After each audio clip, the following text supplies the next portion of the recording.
오늘 오후에 저희들이 이사야서 55장을 읽었습니다. 1절부터 13절까지 되어 있는 말씀이고요. 한 구절 한 구절을 다 묵상할 때마다 우리에게 큰 은혜를 줍니다.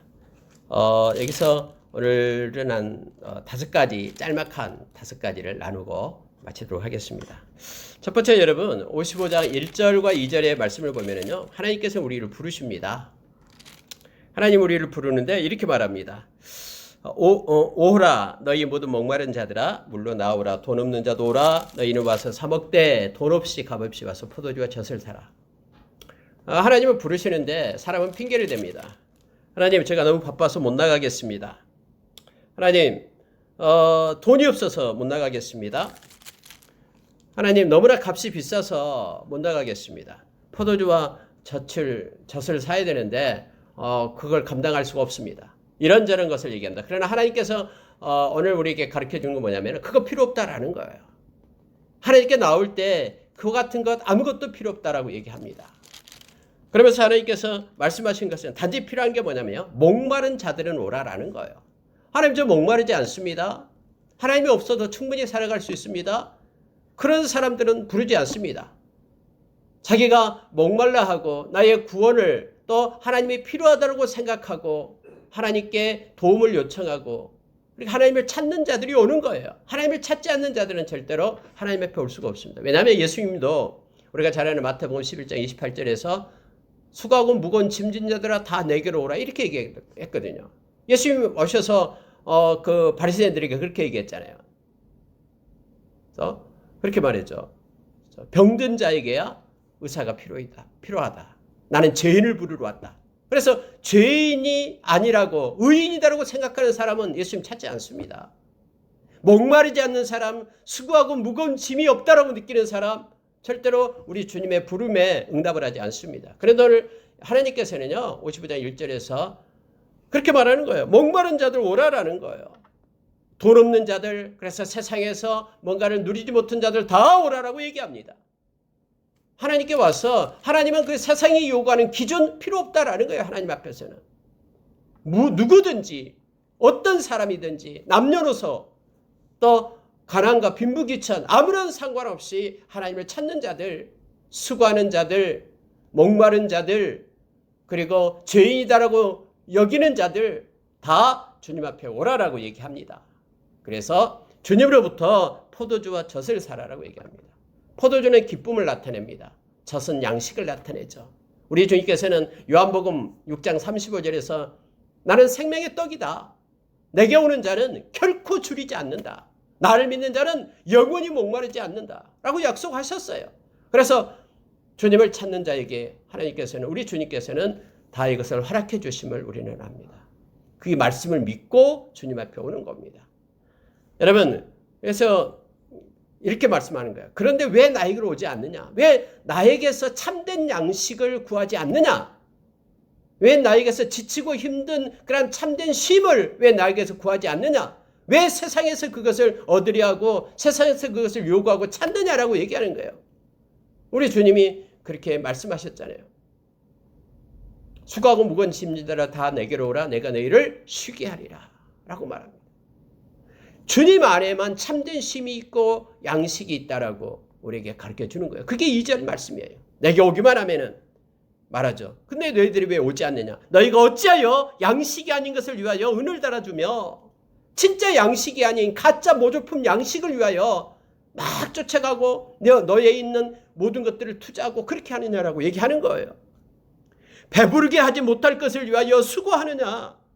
내게 듣고 들을지어다. 그리하면 너희가 좋은 것을 먹을 것이며 너희 자신들이 기름진 것으로 즐거움을 얻으리라. 좋은 것을 먹을 것이며 젖을 먹을 것이며 너희 자신들이 기름진 것으로 즐거움을 얻으리라.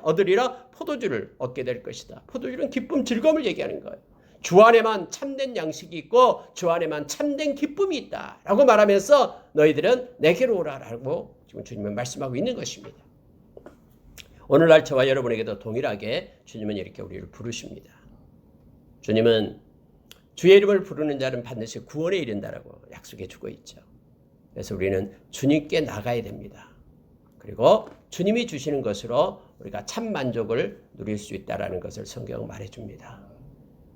그렇지 않고 이 가짜 모조품을 따라서 가서는 안 된다고 말하죠. 그게 여러분 우리가 요한복음 6장에서 그렇게 나오죠.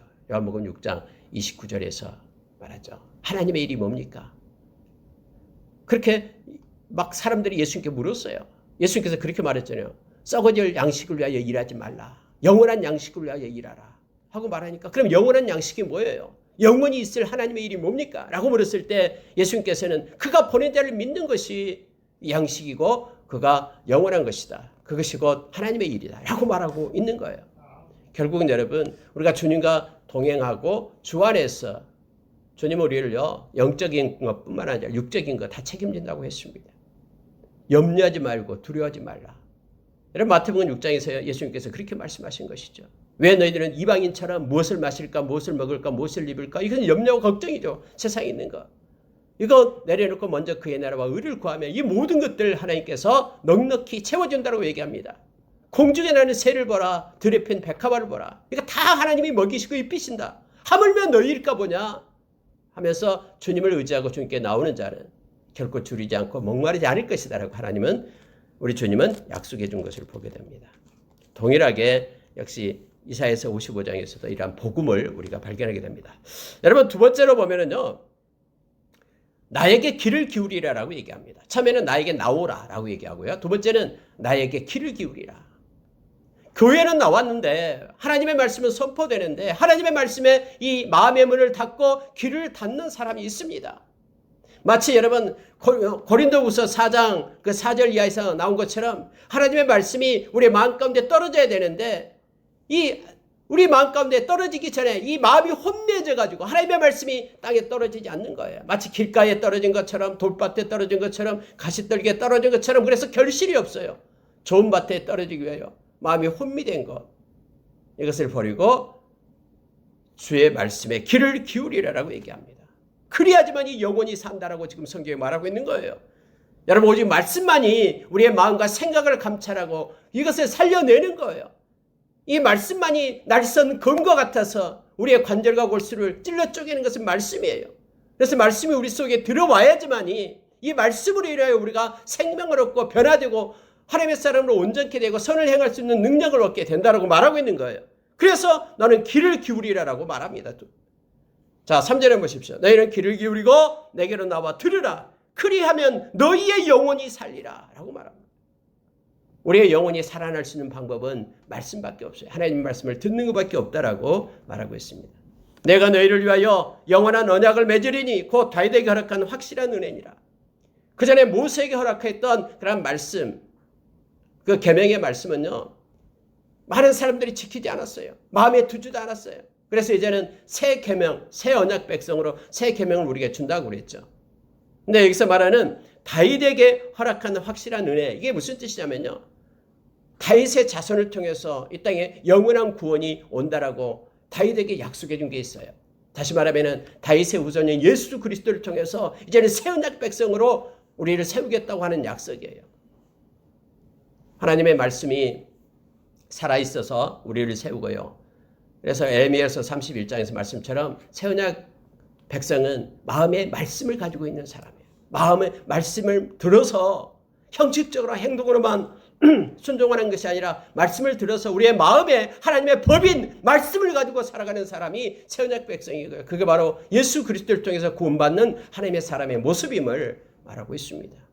저와 여러분은 그래서 이 땅에 예수를 믿는 모든 사람들은 다 새 언약 백성이에요. 마음 가운데 그리스도의 말씀을 가지고 살아가는 새 언약 백성. 골로새서 3장 16절의 말씀처럼 그리스도의 말씀으로 풍성한, 그래서 말씀을 가지고 살아가는 사람들을 얘기하고 있으면 보게 됩니다. 귀를 기울이라 라고 말하고 있습니다. 여러분 세 번째로 가면은요. 자, 6절을 보시기 바랍니다. 처음에는 주님께로 나오라 라는 거고요. 그래서 주님께 기도하고 주님이 주신 것으로 채우라. 두 번째는 주의 말씀을 들으라 라는 거였고요. 세 번째로 가면요. 자, 6절을 보십시오. 너희는 여호와를 만날 만한 때에 찾으라. 가까이 계실 때에 그를 부르라. 악인은 그 길을 불의한 자는 그 생각을 버리고 여호와께로 돌아오라. 그리하면 그가 긍휼히 여기시리라. 우리가 하나님께로 돌아오라. 그가 너그럽게 용서하시리라. 주님께 나아오고요. 그리고 주님의 말씀을 듣고 그러고 나서 해야 될 것이 있습니다. 회개를 얘기합니다. 우리가 하나님을 만날 만한 때가 언제입니까? 하나님을 가까이 계실 때 우리가 그를 부를 때가 언제입니까? 우리가 하나님을 찾고 하나님을 만날 때가 언제입니까? 여호와께서는 우리를 부르시고 우리 곁에 가까이 계실 때가 바로 우리가 만날 만한 때죠. 즉 여호와께서 큰 은혜를 베푸셔서 우리에게 구원의 초청장을 보내는 때를 얘기합니다. 고린도서 6장과 동일한 말씀을 하고 있는 거예요. 바울 사도가 이걸 인용합니다. 지금은 구원의 때다. 지금은 은혜 받을 때다라고 말합니다. 여러분, 우리에게 기회가요 그렇게 많이 주어지지 않습니다. 하나님께 예배하는 시간이 무진장 남아있는 것 같죠? 아니요. 하나님 앞에 우리가 마음껏 예배할 수 있는 시간이요 그렇게 많지 않아요. 그래서 우리는 기회만 있고 때가 있으면요 하나님께 예배하기를 기뻐해야 됩니다. 여러분 북한 한번 보세요. 북한에서 마음껏 하나님께 예배할 수 있습니까? 찬양할 수 있습니까? 못해요. 그들은 그토록 하고 싶은 것이 그거예요. 정말로 숨어서가 아니라 마음껏 하나님께 예배하고 싶어서 가슴을 치고 눈물 흘리는 이들이 지금 북한의 지하교회에서 수없이 있잖아요. 하나님 앞에 우리가 예배하고 하나님께 마음껏 할 수 있는 때가요 그렇게 많지 않습니다. 은혜의 때가 많지 않아요. 우리가 만약에 몸이 아파가지고 병상에 누워있다고 생각해 보십시오. 하나님께 나와서 함께 예배하고 찬양하고 경배하고 하나님의 말씀을 듣고 하고 싶어도요 그렇게 하지 못합니다. 우리가 지금 건강하고 하나님 앞에 나와서 예배할 수 있는 시간이 우리에게 주어질 때 우리는 최선을 다해서 하나님을 찬양하고 하나님을 부르기를 원합니다. 지금 구원의 때 은혜 받을 만한 때가 하나님께 주어져요. 어떤 사람은 그렇게 말하죠. 막 세상에서 마음껏 살다가 나 죽을 만할 때 회개하고 돌아와서 천국 가면 되지며. 아니요. 그때가 어떻게 돼요? 하나님이 회개 때를 주지 않으면 절대로 회개할 수 없어요. 그래서 회개는 생명 얻는 회개다라고 얘기하잖아요. 하나님 우리에게 예배드릴 수 있는 그런 기회를 주지 않으면요 우리가 하나님 앞에 와서 예배드리고 싶어도 못해요. 하나님 우리가 은혜 주시는 대로 기뻐하며 하나님께 예배하고 은혜의 때 구원의 때를 우리가 찾으며 그때 하나님을 찾으며 나가기를 원합니다. 서기에 그렇게 말하고 있습니다. 악인은 그 길을 불의한 자는 그 생각을 버리라. 여러분 불의한 자는 생각을 버려라고 얘기합니다. 우리의 생각을요 바꿔야 됩니다. 그리고 우리가 행하는 길이라는 것은 습관을 얘기합니다. 우리가 늘 행하던 그런 세상을 따라가고 또 세상 속에서 우리가 행하는 그런 불의한 것들 있잖아요. 우리의 악한 습관들 이걸 버려라라고 얘기합니다. 또 우리의 사고를 바꾸라라고 얘기합니다. 그리고 하나님께로 돌아오라. 이건 회개를 얘기합니다. 여러분 그래서 회개는요 우리의 생각을 바꾸는 거예요. 뿐만 아니라 우리가 행하고 있는 길을 유턴하는 거예요. 하나님께로. 그리고 돌아오는 것입니다. 세상의 논리와 가치를 추구하는 것이 아니라 하나님께로 돌아와서 하나님의 긍휼을 입고 하나님의 용서를 입으라라고 지금 성경은 말하고 있습니다. 여러분 회개할 때 하나님의 용서하심을 받습니다. 우리의 모든 죄에 대해서 예수님의 보혈로 우리가 용서하심을 받는 거예요. 회개하는 자에게 주어지는 거예요. 회개하지 않을 때 용서 못 받습니다.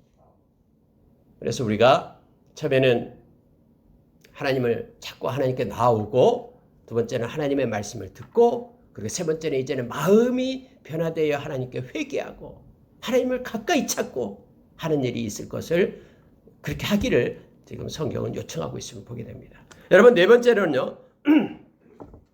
생각과 연관돼서 8절을 보시기 바랍니다. 이는 내 생각이 너희의 생각과 다르며 내 길은 너희의 길과 다름이니라. 여호와의 말씀이니라. 이는 하늘이 땅보다 높음 같이 내 길은 너희의 길보다 높으며 내 생각은 너희의 생각보다 높음이니라. 여러분 이걸 인정해야 돼요. 이걸 인정하지 못하면요 하나님께 못 맡겨요. 무슨 얘기냐면요 하나님의 생각은 내 생각보다 언제나 높고 언제나 옳다라고 생각해야 돼요. 근데 많은 사람들이 아니요 하나님 틀렸어요. 내 생각대로 나의 인생을 내가 살겠습니다 하면서 나의 인생의 길을 하나님께 맡기지 못한 거예요. 만약에 나는 낮고 하나님은 높고 내 생각은 부족하고 하나님은 완벽하고 이걸 인정하게 된다면 하나님 말씀에 하나님의 손에 나 인생의 길을 맡기는 거예요. 여러분 생각뿐만 아니라 길이에요. 길. 내 길과 하나님의 길이 다르다라고 말합니다. 그래서 하나님께서 인도하시는 성령께서 우리를 진리 가운데로 인도하시는 그 하나님의 길을 따라 갈 수 있도록 하나님께 의탁하는 거예요. 이것이 믿음입니다. 그리고 네 번째는 뭐냐면 우리의 인생의 길을 우리의 생각을 내려놓고 하나님의 길과 하나님의 생각대로 살 수 있도록 하나님께 의탁하는 겁니다. 믿고 의지하고 나가는 거예요. 이것을 성경은 요청해 주고 있습니다. 하나님이 말씀하십니다. 너 생각이 옳은 것 같지만은 필경은 그릇된 것이다. 사망이다. 라고 우리에게 말해주고 있죠. 잠언서에서. 네 생각이 옳은 것 같고 판단이 맞는 것 같지만 아니다라고 얘기해요. 그래서 우리는 늘 말씀의 거울 앞에 비춰서 말씀대로 행하는 것을 우리가 행해야 됨을 알게 합니다. 반드시 우리의 생각과 우리의 어떤 논리와 가치 또 우리가 추구하는 모든 개념들 이것들이 말씀 아래에 두어야 된다고 성경은 말하고 있어요. 왜냐하면 하나님의 생각과 하나님의 길이 옳기 때문에 틀린 것 같아도 그게 언제나 옳아요. 그래서 늘 우리가 감사하며 나갈 수 있음을 알게 됩니다. 어떤 경우라도요. 자, 마지막으로 여러분 다섯 번째 보면은요. 성경은 이렇게 말하죠. 10절 11절 한번 보십시오. 이는 비와 눈이 하늘로부터 내려서 그리로 되돌아가지 아니하고 땅을 적셔서 소출이 나게 하며 싹이 나게 하며 파종하는 자에게 종자를 주며 먹는 자에게는 양식을 줌과 같이 내 입에서 나가는 말도 이와 같이 헛되이 내게로 돌아오지 아니하고 나의 기뻐하는 뜻을 이루며 내가 보낸 일에 형통함이니라. 하나님의 입에서 나온 말씀은요. 그냥 소멸됨이 없다라고 얘기합니다. 헛되이 그가 돌아오지 않고 반드시 그 뜻을 이룬다라고 말합니다. 나의 기뻐하는 뜻을 이루며 이 말은요. 말씀은 버려지지 않는다라는 거예요. 말씀은 하나님의 때에 반드시 성취된다라고 지금 말합니다. 하나님의 기뻐하는 뜻을 반드시 말씀이 이룬다라고 얘기합니다. 우리가 이걸 기억해야 됩니다. 그래서 말씀은 변질되지 않습니다. 우리 주님이 그렇게 마태복음 24장에서 우리에게 가르쳐줬듯이 세상이 다 변한다 해도 말씀만은 변하지 않는다라고 말합니다. 하나님은 반드시 그것 때문에 말씀 때문에 우리에게 형통함을 줍니다. 그래서 우리가 말씀이 올라타야 돼요. 그래서 말씀이 이끄는 대로 우리가 가야 됩니다. 왜냐하면 말씀이 가는 길은 옳은 길이거든요. 반드시 하나님의 기뻐하는 뜻을 이루고 그 말씀이 형통함을 이루기 때문에 그렇습니다. 그래서 늘 마지막으로 우리가 말씀을 따라서 사는 자로 늘 기억하고 말씀을 붙잡고 또 사랑하고 또 말씀에 의지하는 우리가 되기를 원합니다. 마지막으로요. 자, 13절 보고 마치겠습니다. 잣나무는 가시나무를 대신하여 나며 화석류는 찔레를 대신하여 날 것이라. 이것이 여호와의 기념이 되며 영영한 표징이 되어 끊어지지 아니하리라. 변화를 얘기합니다. 여러분, 가시나무와 같은 또 찔레와 같은 것 때문에 삶의 그러한 공고함과 힘듦 때문에 있습니까? 말씀을 의지하게 될 때 우리가 변화가 일어나는데요. 가시나무를 대신해서 잣나무가 나게 되고요. 또 여기서 말하는 찔레를 대신해서 화석류가 나게 될 것이라. 그래서 이것이 하나님이 행하시는 기념이 될 것이다라고 말합니다. 하나님의 일하심을 우리 인생 가운데 목도하기를 원합니다. 가시밭 같은 우리 인생길에 하나님으로 인하여 잣나무처럼 아름다운 것들이 세워지고 변화되기를 원합니다. 찔레로 가득 찬 그런 얼룩진 우리의 삶 가운데 화석류의 나무들이 세워졌어요. 아름답고 풍요로운 그러한 인생이 주님 앞에 펼쳐지기를 소망합니다. 하나님의 말씀을 붙잡고 끝까지 신뢰하고 나갈 때 하나님의 그 결과를 우리에게 목도하게 하실 것입니다. 일주일 동안 삶 가운데 개입하신 하나님과 동행하는 우리의 삶이 되기를 원합니다. 이렇게 기도하겠습니다.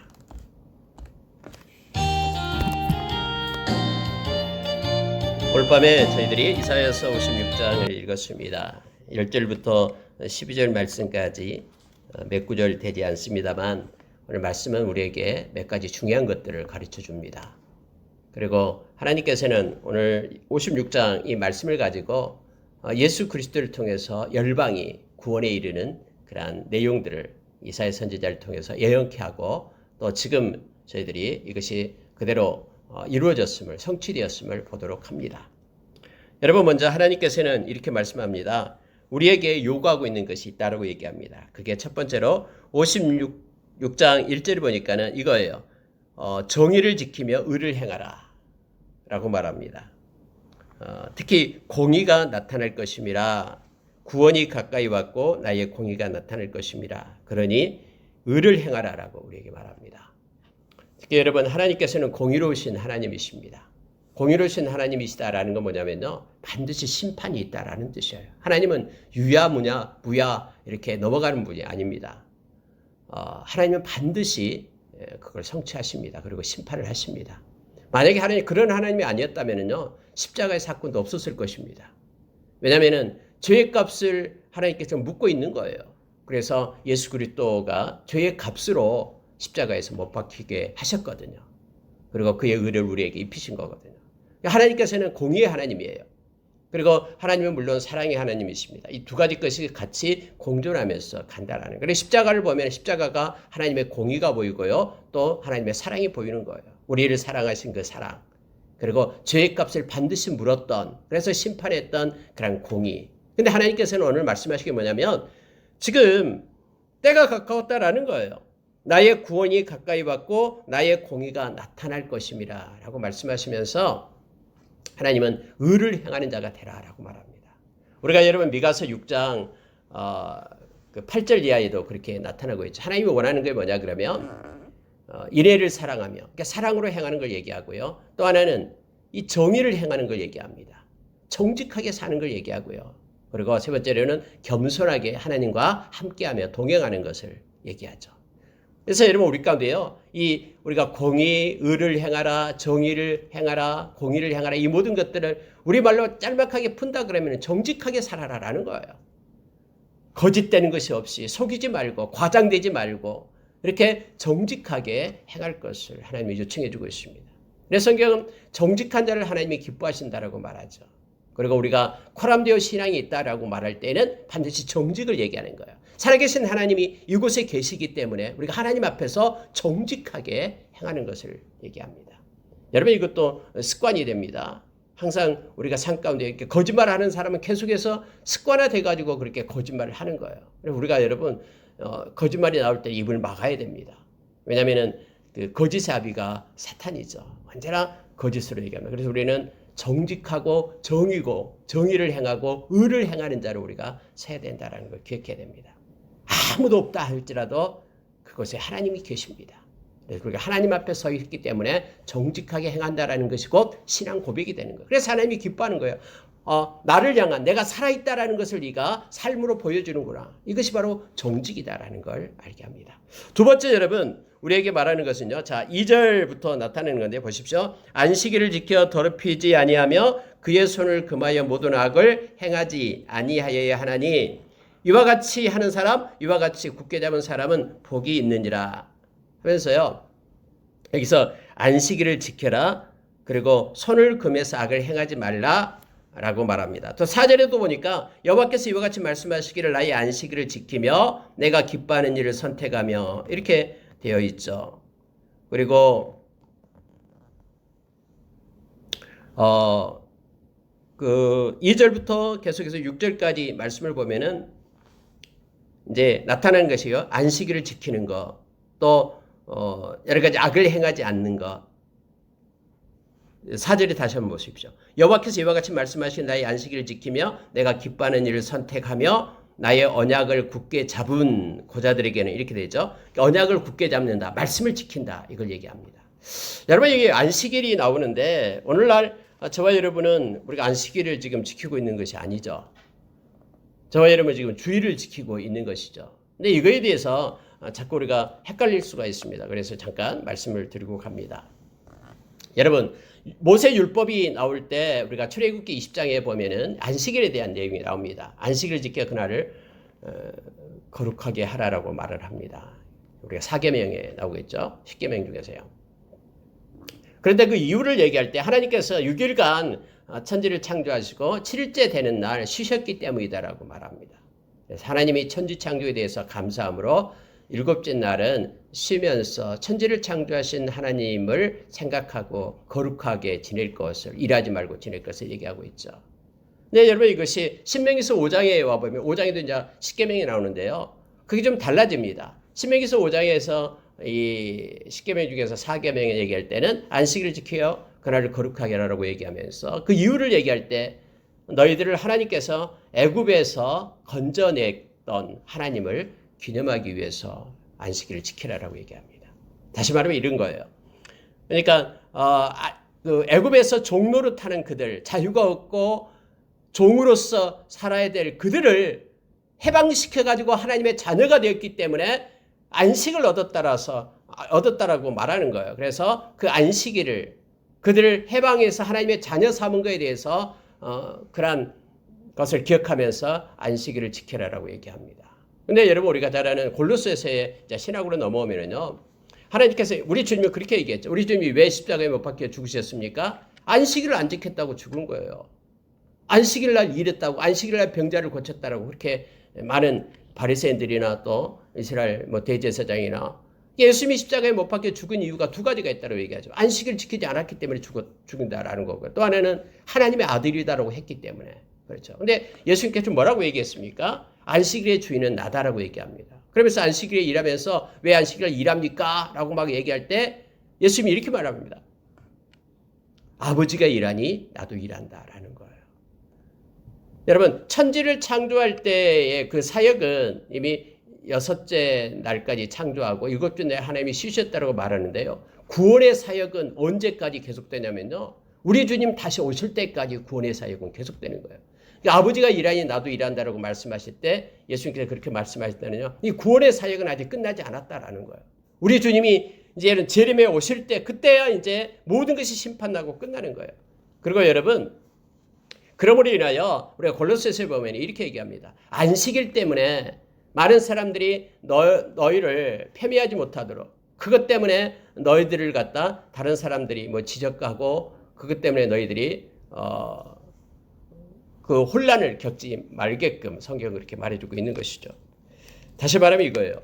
안식일의 흐름 자체가 이제는 구속사적 흐름 속으로 바뀌었다라는 것을 알게 됩니다.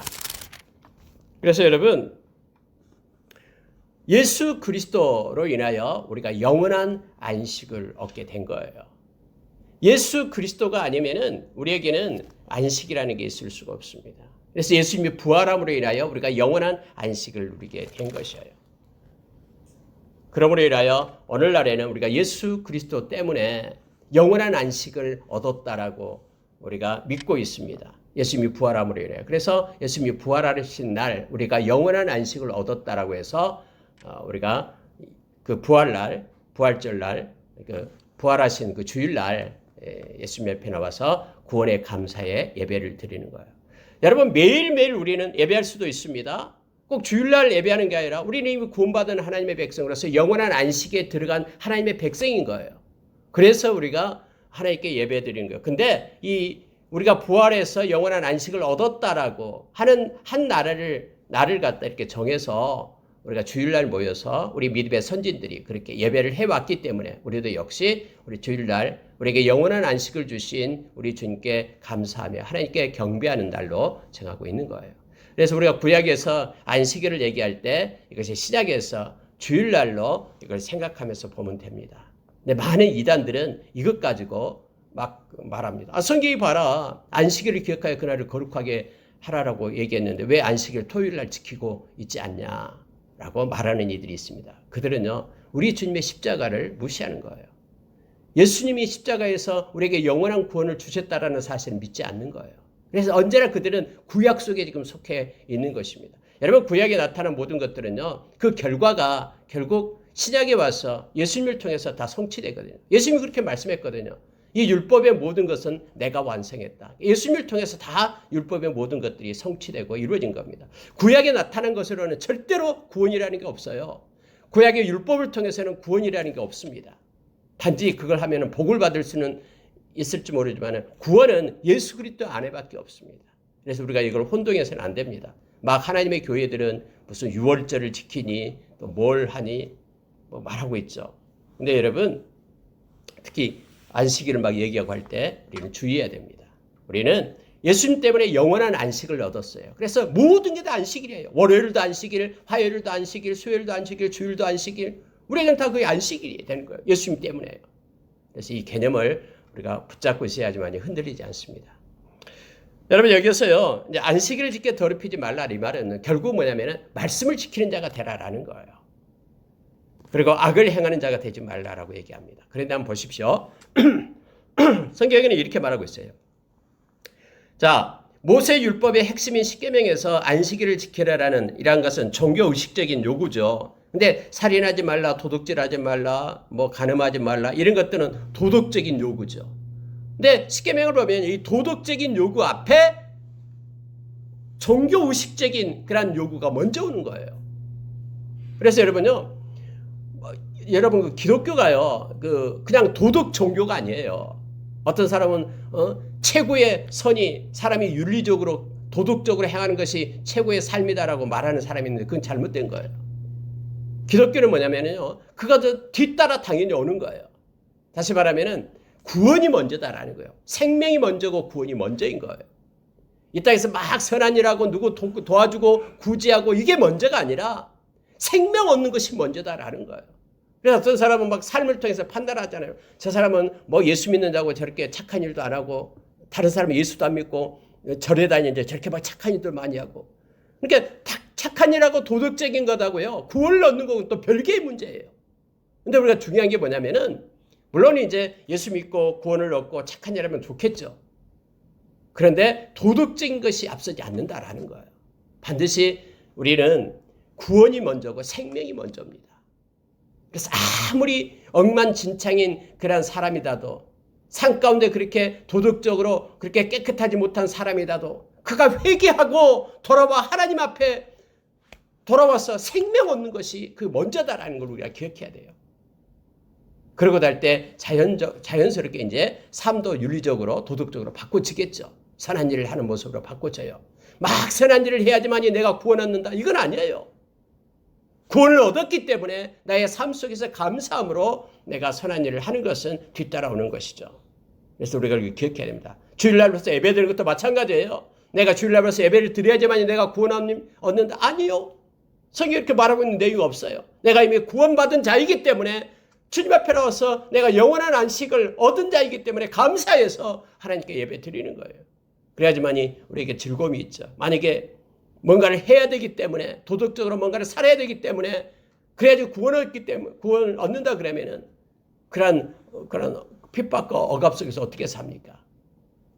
어릴 여러분 이걸 기억하시기 바랍니다. 어떤 종교 의식적인 것이 먼저 나온다라고 도덕적인 것보다요 이걸 기억을 해야 됩니다. 그래서 우리가 하나님과의 관계가 먼저 설정이 돼야 됩니다. 내가 정말로 하나님이 나의 하나님이고 예수 그리스도가 나의 죄 때문에 십자가에 죽으셔서 부활하셔서 나에게 영원한 안식을 주신 분이 예수 그리스도라는 사실이 먼저 확정돼야 돼요. 그러고 나서 그 하나님이 그 주님이 기뻐하는 일을 삶 가운데 행하는 거예요. 자 여러분 근데 이게 이방인이 나오고요 고자가 나와요. 참 성경은 이 자세히 나옵니다. 자 이제 3절 한번 보시기 바랍니다. 여호와께 연합한 이방인은 말하기를 여호와께서 나를 그의 백성 중에서 반드시 갈라내시리라 하지 말며 고자도 말하기를 나는 마른 나무라 하지 말라. 하나님께서는요 내가 이방인이에요. 이스라엘 백성이 아니에요. 근데 내가 하나님을 섬겼어요. 그래 그들은 스스로 생각한다라는 거예요. 아 나는 이방인이니까 하나님께서 나를 잘라낼 거야. 그렇게 말하지 말라라는 거예요. 자기는 고자예요. 생산력이 없어요. 그래서 하나님이 나를 저주해가지고 나는 마른 나무다. 날 하나님 저주했기 때문에 나는 구원받은 자가 아닐 거야. 라고 말하지 말라라는 거예요. 여러분 이것은 지금 이방인과 고자를 얘기할 때는요. 오늘날로 적용해 보면 그거예요. 나는 저와 여러분이 물론 이방인이죠. 그래서 우리가 예수 믿는 사람이죠. 우리가 이방인이기 때문에 내가 나쁜 짓 많이 했기 때문에 어렸을 때부터 예수 믿지 않았기 때문에 늦게서 예수 믿었기 때문에 하나님이 나를 어쩌면 잘라낼지도 몰라. 아니요. 그렇게 말하지 말라고 얘기하는 거예요. 또 고자가 뭡니까? 나는 이렇게 다른 사람에 비해서 비교하면 이렇게 피폐하고 삶이 그렇고 나의 인생이 그렇고 그래서 하나님 앞에 내가 저주받은 건가? 이런 식으로 생각하지 말라라고 지금 얘기하고 있는 거예요. 왜냐면요. 하나님이 이렇게 말합니다. 4절 다시 한번 보십시오. 여호와께서 이와 같이 말씀하시기를 나의 안식일을 지키며 이것은 말씀을 지키며 이렇게 해석을 했죠. 내가 기뻐하는 일을 선택하며 하나님이 원하시는 선한 일을 행한다라는 거예요. 나의 언약을 굳게 잡는 고자들에게는 이렇게 얘기했죠. 하나님의 말씀을 굳게 잡고 있고 그들은 믿고 있는 고자들에게는 삶이 피폐하고 힘들고 소외받는 사람을 나타냅니다. 그 얘기는 보십시오. 5절에 내가 내 집에서 내 성 안에서 아들이나 딸보다 나은 기념물과 이름을 그들에게 주며 하나님은 분명히 얘기합니다. 아들과 딸들 그들보다 더 나은 그러한 기념물을 준다라고 얘기합니다. 더 나은 이름을 그들에게 준다라고 얘기합니다. 영원한 이름을 주어서 끊어지지 않게 할 것이며 라고 말하는 거예요. 누구에게요? 고자에게 지금 얘기하고 있는 거예요. 저주받았다 생각하지 말라라는 거예요. 나의 삶의 형편이 내가 여러 가지 어렵고 힘들고 이런 상태에 있는 내 모습을 가지고 내가 저주받았다라고 생각하지 말고 하나님께서는 그에게 아들보다 딸보다 더 나은 기념물을 주고 이름을 그들에게 주며 영원한 이름을 주어서 끊어지지 않게 할 것이니 걱정 마라라고 말합니다. 동일하게 하나님이 그를 사랑해서 그를 붙들어 줄 것이다라고 말하고 있는 거예요. 뿐만 아니라 여러분 이방인에게는 뭐라고 얘기하냐면요. 6절 보십시오. 또 여호와와 연합하여 그를 섬기며 여호와의 이름을 사랑하며 그의 종이 되며 안식일을 지켜 더럽히지 아니하며 나의 언약을 굳게 지키는 이방인마다 내가 곧 그들을 나의 성산으로 인도하여 기도하는 내 집에서 그들을 기쁘게 할 것이며 그들의 번제와 희생을 나의 제단에서 기꺼이 받게 되리니 이는 내 집은 만민이 기도하는 집이라 일컬음이 될 것입니다. 하나님께서 그렇게 약속하거든요. 이방인이라고 서위받는 자라라고 걱정하지 말라라는 거예요. 내가 정말로 하나님을 섬기고 정말로 하나님의 이름을 사랑하고 정말로 하나님의 종이 되고 정말로 안식일을 지켜서 말씀을 따라서 사는 더럽히지 아니하면은 그리고 언약을 굳게 지키는 이방인마다 하나님께서는 나의 성산으로 인도하여 기도하는 내 집에서 그를 기쁘게 할 것이다라고 얘기합니다. 여러분 나의 성산이 뭡니까? 하나님의 임재가 있는 곳을 얘기하죠. 오늘날로 말하면은 교회를 얘기하죠. 하나님이 나의 교회로 그들을 인도하여 기도하는 내 집에서 그들을 기쁘게 할 것이다. 어떤 처지와 형편, 열방 어떤 족속이라도 예수 그리스도를 믿고 교회에 와서 하나님을 섬기는 그들에게 하나님은 그들의 기도를 들어주고 하나님의 기쁨을 주겠다라고 지금 말씀하고 있는 것입니다. 그래서 여기서 나온 말이 내 집은 만민이 기도하는 집이라. 이 말이 여기서 나오는 거예요. 내 집은 만민이 기도하는 집이라. 신약에서도 이 말씀을 인용을 하잖아요. 내 집은 만민이 기도하는 집이라. 어떤 사람도 교회 와서 하나님 앞에 기도하고 하나님 앞에 예배하는 자 하나님이 기쁘게 받으시겠다고 약속하고 있는 것입니다. 우리가 야고보서 2장에 보면은 이 회당에 이 막 금가락지를 끼고 아름다운 옷을 입은 사람이 들어와요. 부자가 들어와요. 그리고 가난하고 남난 옷을 입은 사람이 들어올 때에 너희들은 악한 생각으로 판단해서 차별하지 말라라고 얘기하는 거예요.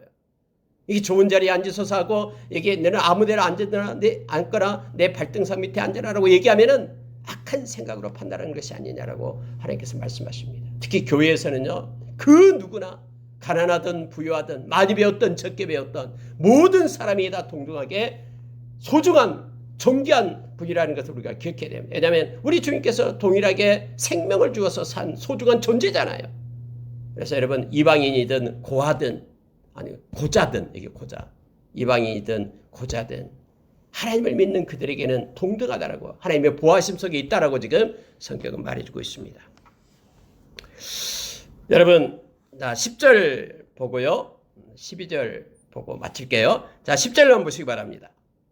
이스라엘의 파수꾼들은 맹인이요 다 무지하며 벙어리 개들이라 짖지 못하며 다 꿈꾸는 자들이요 누워있는 자들이요 잠자기를 좋아하는 자들이니 그 개들은 탐욕이 심하여 족한 줄을 알지 못하는 자들이요 그들은 몰지각한 목자들이라 다 제 길로 돌아가며 사람마다 자기 이익만 추구하며 오라 내가 포도주를 가져오리라 우리가 독주를 잔뜩 마시자 내일 또 오늘같이 크게 넘치리라 하느니라. 이게 무슨 뜻이냐면요. 여기서 말하는 이스라엘의 파수꾼은 바로 지도자들을 얘기합니다. 정치, 종교, 사회 지도자들을 얘기할 때 이스라엘의 파수꾼 이렇게 얘기합니다. 그들은 파수꾼의 임무가 있어요. 적군의 공격을 살펴서 미리 경고해가지고는 백성들로 하여금 그들이 그곳에 준비하게끔 빠지지 않게끔 파수꾼 역할을 해야 되죠. 특히 종교적인 어떤 파수꾼들은요. 그들이 악한 그런 영적인 공격을 받지 않도록 그렇게 해야 되죠. 이스라엘 지도자들은 영적인 공격으로부터 백성을 지키는 임무를 부여받는 자들이에요. 근데 문제는요. 그들이 게을르다라는 거예요. 그들이 게을러서 맹인과 벙어리처럼 임무를 행하지 못했다라는 걸 지금 비판하고 있는 내용이 바로 10절 이하예요. 이스라엘의 파수꾼들, 오늘날로 말하면요, 먼저 믿는 자들을 얘기합니다. 여러분과 제가 먼저 예수 그리스도를 아는 자입니다. 그런데 우리가 우리의 임무를 다 하지 못한 거예요. 이스라엘 파수꾼들은 맹인이다라고 말합니다. 보지 못해요. 벙어리 개들이다. 그래서 개는 개인데 개의 역할은 지서돼야 되는데 도둑이 올 때 짓지 못한다라는 거예요. 꿈꾸는 자들, 누워있는 자들, 잠자기를 좋아하는 자들, 탐욕은 심하고 촉한 줄을 알지 못하고요. 뿐만 아니라 몰지각한 목자들이라고 얘기를 합니다. 그래서 자기 이익만 추구한다라고 얘기해요. 오늘날 많은 이들이 자기 이익이 안 되면은요, 그걸 그냥 놔버려요. 자기 이익만 추구한다라는 거예요. 그러면서 자기 즐거움에 빠져 있습니다. 12절이 그거예요. 포도주와 독주를 잔뜩 마시자. 내일도 오늘처럼 그렇게 하자. 아주 자기의 쾌락, 자기의 욕심, 이걸로만 가득 차 있지 하나님의 마음을 알지 못한다라는 거예요. 여러분, 이것은 마치 우리가 디모데후서 3장 1절에서 5절 말씀과 동일해요. 하나님을 사랑하는 것보다도 하나님을 사랑하고 영적으로 깨어 있어야 된 그들이 하나님의 사랑보다도 자기만을 사랑해요. 자기만을. 또 하나는 돈만을 사랑해요. 물질, 자기 유익만을 취해요. 또 하나는 즐거움, 쾌락만을 추구한다라는 거예요. 이게 마지막 때에 나타나는 그런 현상이다라고 성경 우리에게 가르쳐주고 있죠. 하나님의 사랑보다도 자기가 우선이고요. 하나님의 사랑보다도요, 물질이 우선이에요. 하나님의 사랑보다도요, 자기의 즐거움이 우선이 되는 거예요. 하면서 지금 성경은 이거에 대해서 우리에게 책망하고 있음을 보게 됩니다. 여러분, 말씀을 마치겠습니다. 오늘 세 가지 것을 우리에게 성경은 말해주고 있습니다. 하나는 뭐냐면은 의를 행하자, 정직한 사람이 되자, 이거고요. 두 번째는 뭐냐면요, 우리가 때로는 이방인 또는 고자, 이처럼 사회에서 힘들고 어렵고 또 병이 걸리고 또 힘든 그런 존재라 할지라도 우리가 정말로 하나님을 사랑하고 말씀만 붙잡고 있으면 하나님은 절대로 우리를 버리지 않고 하나님께서 우리를 지키시며 보호해 주겠다라고 지금 약속한 내용이에요. 두 번째가요. 그래서 우리가 만민이 기도하는 집이다라고 말하면서 어떤 사람이든 하나님 앞에 나와서 동등하며 하나님을 사랑하는 자를 하나님께서는 지켜주고 함께 하신다라는 걸 얘기하고 있고요. 그다음에 세 번째로 이제 오늘 말씀 중에서 우리에게 가르쳐주고 있는 것은요, 이스라엘의 파수꾼, 먼저 믿는 우리가 깨어 있어야 된다라는 거예요. 그렇지 못할 때는 우리도 역시 맹인이 되고요, 우리도 역시 벙어리 개가 된다라고 얘기합니다. 짓지 못하는. 그래서 우리가 만약에 맹인이 되고 짓지 못하는 개가 되면은 어떤 현상이 나타나면 세 가지 게 나타난다는 거죠. 그거예요. 다시 말하면 우리 자신만을 사랑하고요, 우리 유익만을 취하고요, 그리고 돈만을 사랑하게 되고 쾌락만을 사랑하게 되는 사람으로 바꿔진다라는 것을 성경은 우리에게 말해주면서 우리는 깨어있는 자가 돼야 된다라고 말합니다. 우리가 우리 교회에 들어오면 그 입구에 있죠. 등불을 켜고 허리에 띠를 띠고 서 있으라. 이것이 바로 깨어있는 모습이에요. 늘 하나님의 말씀을 묵상하고 말씀을 따라 살아서 하나님께서 기뻐하는 아름다운 삶, 영적으로 깨어있는 자로 우리가 세워지기를 원합니다. 그래서 남은 기간 동안, 우리 인생 중에 남은 기간 동안 하나님께 영광 돌리고 기뻐하는 믿음의 삶을 살아가는 우리가 되기를 원합니다. 이렇게 기도하겠습니다.